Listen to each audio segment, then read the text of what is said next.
NDA 1 2024 की final merit list release करी UPSC ने। 641 बच्चों को रिकमेंड करा, लेकिन सीट थी सिर्फ 400। अब बच्चा ही कंफ्यूज है कि सर क्या फिर 400 से ऊपर सारे बच्चे मेरिट आउट हो जाएंगे?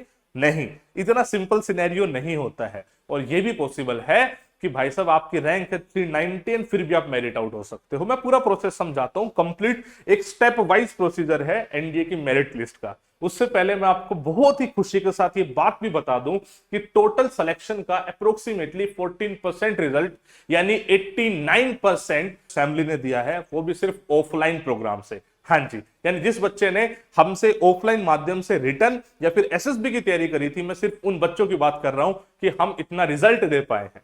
बहुत तहे दिल से आपको शुक्रिया फॉर चूजिंग एलडब्ल्यूएस, बिकॉज हम बहुत पुराने खिलाड़ी नहीं है भाई। अगर हमारे आप रिटर्न सेटअप की बात करें तो अप्रोक्सीमेटली 2.5 साल पुराना हमारा ऑफलाइन का रिटर्न सेटअप है, और एसएसबी के सेटअप को भी 2 साल भी नहीं हुआ है, एंड हम इतना अच्छा रिकमेंडेशन दे पाते हैं। सिलेक्शन रेशियो की भी कोई बात नहीं, 20% सिलेक्शन रेशियो हमारे रिटर्न प्रोग्राम से एंड उतना ही हमारा एसएसबी प्रोग्राम से है।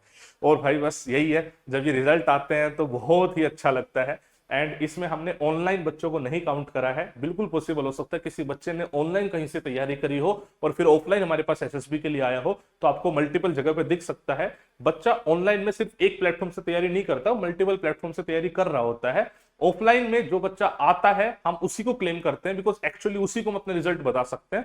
वरना फिर एक बच्चा मल्टीपल जगहों से है तो फिर वो मल्टीपल जगह का रिजल्ट हो गया, थोड़ी सी कंफ्यूजन क्रिएट करता है, राइट। तो ये आपको बात बतानी थी, एंड बताई भी क्यों ना। बहुत बच्चे बोलेंगे सर आपने पिछली वीडियो में बात बताई थी। अरे भाई जब इतना जबरदस्त रिजल्ट दिया है तो उसका प्रचार क्यों ना करें, राइट, वो भी करना बनता ही है। अब इस पे आ जाते हैं, स्टेप्स क्या होते हैं एनडीए मेरिट लिस्ट के, कैसे एक्चुअली में एनडीए की मेरिट लिस्ट प्रिपेयर होती है। देखिए सबसे पहले जो बच्चा होता है वो रिटर्न जब एग्जाम देता है ना, तो जब एग्जाम देने से पहले फॉर्म फिल करता है, उस फॉर्म फिल से पहले उससे चॉइसेस पूछे जाते हैं।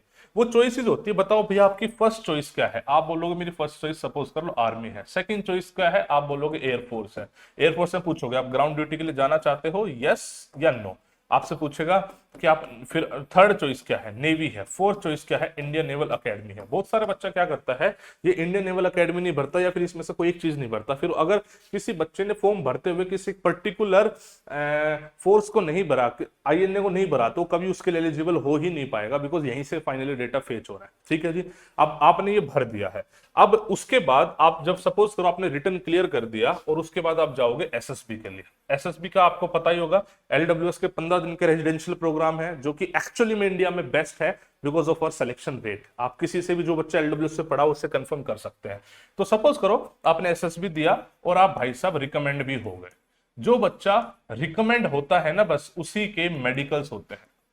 ठीक है जी, और आपके मेडिकल्स हुए, उसके कुछ कुछ रिजल्ट्स आए। आप सपोज करो कोई बच्चा है जो सारी फोर्सेस के लिए फिट हो गया, कोई बच्चा है जो सारी फोर्सेस के लिए अनफिट हो गया, कोई बच्चा ऐसा है जो आर्मी के लिए फिट हो गया, नेवी के लिए हो गया, लेकिन एयरफोर्स के लिए नहीं हुआ, या फिर इसी के कुछ कुछ कॉम्बो निकल सकते हैं। ऐसे अलग अलग बच्चों का अपना अलग अलग स्टैंडर्ड होता है। अब जो यूपीएससी 641 बच्चों की जो मेरिट लिस्ट प्रिपेयर करी है, जो आपके सामने आई है, उसमें कहीं भी मेडिकल्स की बात नहीं है। ये बिल्कुल पॉसिबल है कि रैंक 1 वाला बच्चा ही मेडिकल अनफिट हो जाए। इसमें मेडिकल्स को नहीं लिया गया है, ये तो बस एसएसबी रिटर्न के मार्क्स के बेसिस पे आई है।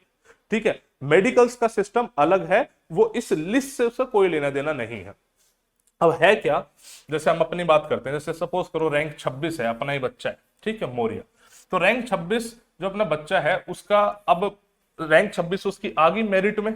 ठीक है, वो कैसे आई मेरिट, वो आई रिटर्न के और एसएसबी के मार्क्स जोड़ के मेरिट आ गई। रिटर्न का भी 900 नंबर का पेपर था, एसएसबी का भी 900 का था, जितने का टोटल बना उसके हिसाब से, टोटल मार्क्स के हिसाब से मेरिट बन गई। ठीक है, उसके हिसाब से रैंकिंग आ गई। बट इसके हिसाब से बच्चा एकेडमी नहीं जाता है, उसके लिए अलग सिनेरियो। एकेडमी कैसे जाएगा मैं वो भी बता देता हूं। मेरिट का समझ में आ गया, ठीक है। अब सपोज करो जैसे रैंक 26 है, अपना ही बच्चा है मौर्या, तो आप सबसे पहले देखेंगे भाई अब इसको फोर्सेस कौन सी देनी है। तो इसकी फर्स्ट चॉइस है मान लो आर्मी।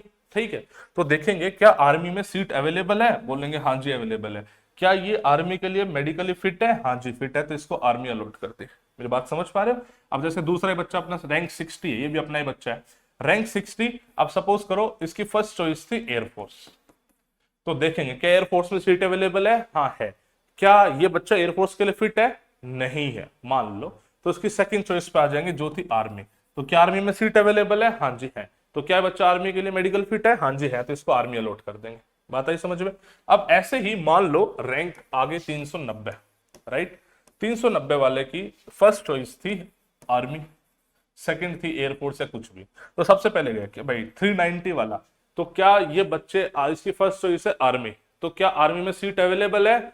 जी नहीं है, मान लो। क्या एयरफोर्स में सीट अवेलेबल है? हाँ जी है। क्या ये बच्चा एयरफोर्स के लिए मेडिकल फिट है? नहीं है, क्योंकि मैं मान के चल रहा हूं ये बच्चा सिर्फ और सिर्फ आर्मी फिट है। मान लो ये बच्चा सिर्फ और सिर्फ आर्मी फिट है, आर्मी में सीट अवेलेबल नहीं है और किसी के लिए मेडिकल फिट नहीं है, तो ये बच्चा मेरिट आउट हो जाएगा। बात आई समझ में? वहीं पे मैं दूसरा केस ले रहा हूं जिसकी रैंक है सपोज करो 640, 640 रैंक में उसकी फर्स्ट चॉइस है आर्मी, सेकंड चॉइस है नेवी, थर्ड चॉइस है एयरफोर्स, वो भी फ्लाइंग, सीपीएसएस क्लियर करा है भाई ने, मान लो, ठीक है।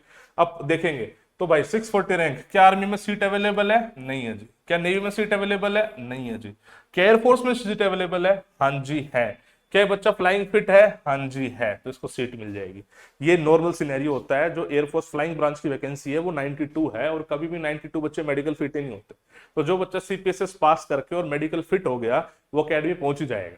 लेकिन ये दो धारी तलवार होती है, बिकॉज अगर आप सीपीएसएस क्लियर कर लेते हो तो आपके जो मेडिकल टेस्ट का जो स्टैंडर्ड है वो यहां से उठ के यहां पहुंच जाता है। बहुत सारे ऐसे मेडिकल टेस्ट होंगे जो अगर आपने फर्स्ट प्रेफरेंस आर्मी ली होती या फिर सीपीएसएस क्लियर नहीं करा होता तो आपके वो टेस्ट ही नहीं होते।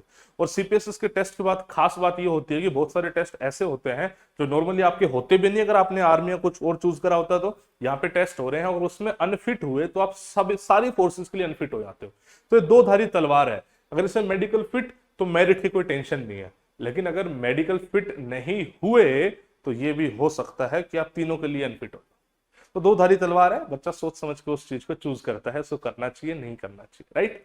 तो ये मैंने पूरा प्रोसेस समझाया कि बच्चा अकेडमी कैसे जाता है। आई होप आपको सब कुछ समझ में आया बहुत ही बेहतरीन तरीके से। एंड बस यही थी बात, ठीक है। जय हिंद, जय भारत।